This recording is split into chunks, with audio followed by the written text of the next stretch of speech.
Suicide is preventable. Many think it's something that can only be addressed by mental health professionals, but everyone can play a role and make a difference. You're all first responders, parents, teachers, peers, and it's important to know the signs, what you can do, and how to connect someone in need. The primary purpose of this clip is to explain the tremendous need for prevention and introduce the DMH and sport efforts to prevent suicide. So let's talk about the need for action. In 2017, suicide was the second leading cause of death for school-aged youth in the United States.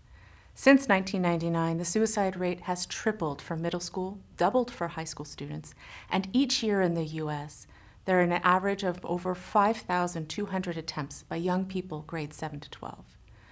Research has indicated that 4 out of 5 teens that attempt suicide have given clear warning signs.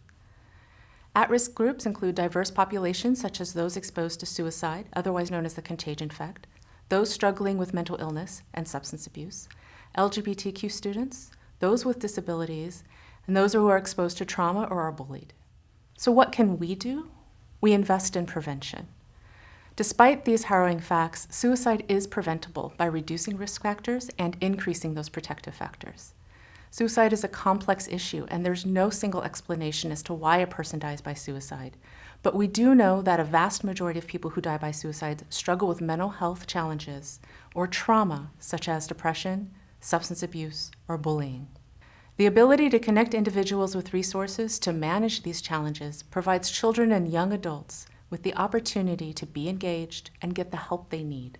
The challenges facing today's youth, including managing the realities of social media and the use of technology, have unfortunately also increased student risk factors related to self-injurious behavior and suicidal ideation. As such, children require connected communities that provide networks of care and support to overcome these mental health challenges. So what are we doing? There are multiple efforts in progress between DMH and our LACOE partners, including this new Sport2 project. We have collaboration with LACOE and UCLA to deliver trauma-informed and resiliency trainings to districts and schools. We're sponsoring the Directing Change program, which focuses on youth developing films on mental health awareness and suicide prevention. Our enhancing partners in suicide prevention trainings include mental health awareness, trauma and resiliency, and self-care. Through the Suicide Prevention Ongoing Resiliency Training Project, or Sport2, school stakeholders have the opportunity to learn trauma-informed methods for assessing suicide risk, seeking appropriate care, and intervening with at-risk youth. The project provides the tools necessary for schools to align their policies and practices with research-based procedures to support their students' needs. Psychologists, counselors, administrators, teachers, and parents can all work together to bring an end to youth suicide.